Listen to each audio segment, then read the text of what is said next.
Hi hello welcome to Honey's life style channel. இன்றைக்கி நாங்கள் கரிமலை அறுபடை வீடு முருகர் கோயில் போயிருந்தோம். இந்த கோயில் எங்கே இருக்குது பார்த்திங்கன்னா, சோளிங்கர் சித்தூர் ரோட்டில் கோபாலபுரம் என்ற ஊரில் புதூர் என்ற கிராமத்தில் அமைஞ்சிருக்கு. இந்த கோவிலுக்கு போகிற என்ட்ரன்ஸ்லேயே பஞ்சமுக விநாயகர் இருக்கார். இந்த பஞ்சமுக விநாயகர் எங்கேயும் இல்லை, இங்கே தான் இருக்கார். இந்த கோவில் பார்த்திங்கன்னா தேங்காய் முழு தேங்காய் வேண்டி எல்லோரும் கட்டுறாங்க. என்ன வேண்டுதல் வச்சு கட்டுறாங்களோ அந்த வேண்டுதல் நிறைவேறும்னு சொல்கிறாங்க. இந்த ஒரு தேங்காய்க்கு 100 ரூபாய் வாங்குகிறாங்க. அதில் நம்ம பேர், ஃபோன் நம்பர்லாம் யார் பேருக்கு வேண்டுதல் பண்ணுறோமோ அவங்க பேர் எழுதி அந்த சீட்டு எழுதி அந்த தேங்காயில் கட்ட சொல்கிறாங்க. அது கட்டிட்டு அதுக்கப்புறம் நம்ம ஃபோன் நம்பர் எழுதி வாங்கிக்கிறாங்க. வேண்டுதல் நிறைவேற்றுன்னா இந்த தேங்காவை அவுத்துருவோம்னு சொல்கிறாங்க. ஃபோன் பண்ணி கேட்டு நாங்களும் வேண்டிக்கிட்டு எல்லாருமே தேங்காய் வாங்கி கட்டினோம். இது இந்த கோயிலில் ஒரு டிஃப்ரெண்ட்டாக இருக்குது. நிறைய தேங்காய் கட்டியிருக்காங்க. இந்த கோவிலுமே பார்க்கறதுக்கு அழகாக இருக்குது. இந்த பஞ்சமுக விநாயகர் இவரை தரிசனம் பண்ணிவிட்டு அதுக்கப்புறம் நாங்கள் அந்த அறுபடை வீடு முருகர் கோயிலுக்கு போனோம்.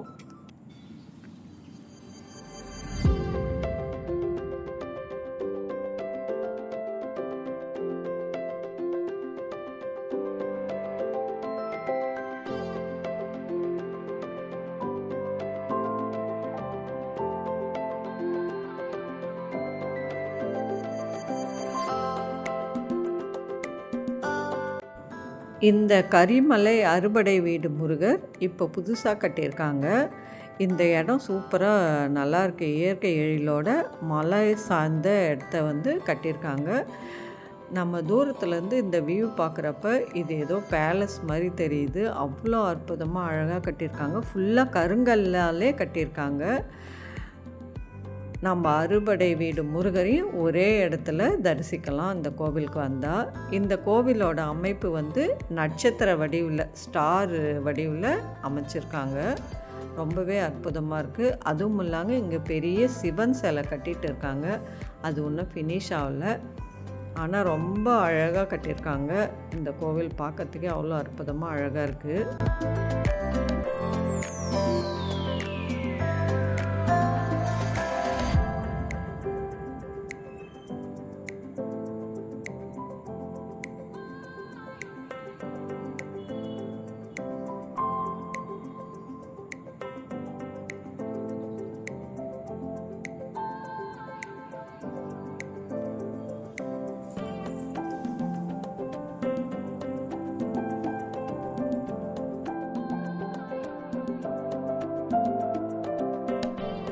ஃபஸ்ட்டு போன உடனே நம்ம போகிற என்ட்ரன்ஸில் சண்முகர் இருக்கார்.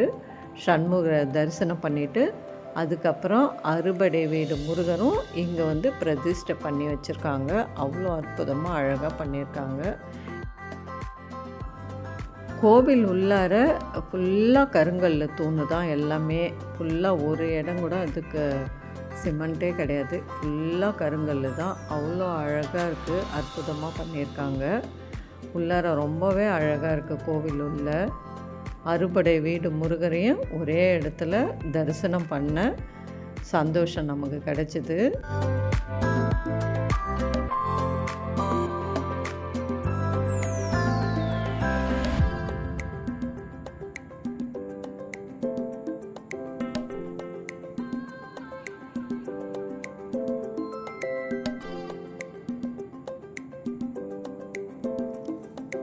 அதுக்கப்புறம் இந்த கோவிலில் கீழே படி இறங்கி போனால் பாதாள சிவன் இருக்கார். இந்த பாதாள சிவன் தானே உருவான சிவன் லிங்கம். இந்த லிங்கத்துக்கு பால் கொடுக்குறாங்க. நம்ம கையாலே அபிஷேகம் பண்ண சொல்கிறாங்க. அதுவுமே ரொம்ப விசேஷமாக இருந்தது. ரொம்ப அற்புதமாக இருந்தது. நம்ம கையாலே சிவனுக்கு பால் ஊற்றி அபிஷேகம் பண்ணோம். இது எங்களுக்கு ரொம்ப சந்தோஷமாக இருந்தது, சிவனுக்கு பால் அபிஷேகம் பண்ணது.